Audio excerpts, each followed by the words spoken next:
এই পল্লৱৰ জানো শান্তি আছে, টাউনখনলৈতো নগ'লেও নোৱাৰোঁ, সেইকাৰণে ওলাই গ'লোঁ টাউনলৈ বুলি। পিছে বতৰটোহে দেখি যাবলৈ মন যোৱা নাই যদিও ওলালোঁ আৰু। ইমানেই বেয়া গাইছ, কি ক'ম আৰু দেই। ফিৰ ভি কুছ ভি চল যায়গা হাম। পিছে মোৰ মনটো যে ভাল কৰে এই গছ গছনি আৰু এই খেতি পথাৰখিনি, মানে গোটেই সেউজীয়াখিনিয়ে ভাল কৰি দিয়ে। পিছে পাই গ'লোহি টাউনত, তো পটককৈ কামটো কৰি লওঁ।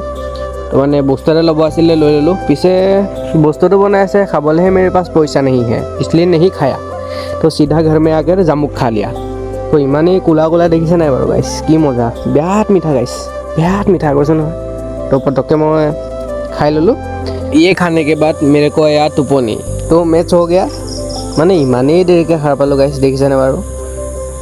তো এইডাল ভালুক দেখিছেনে বাৰু আপুনি। পিছে এইজনী যে মোৰ মামাৰ ছোৱালী, মানে মোৰ ভাগৰ ভণ্টি। তো ভাবিয়ে ভাল লাগে ন, তুমি আৰু মই যেতিয়া বিয়া পাতিম আমাৰোতো এটা হ'ব। সেই তেনেই কৈছোঁ, এতিয়ানো বাৰু বিয়া পাতিম নে। ইও আহি পালেহি, চ' ময়ো অলপ লগৰকেইটাৰ লগত আড্ডা মাৰি লওঁ। তো আজিলৈ ভিডিঅ'টো ইমানেই, লগ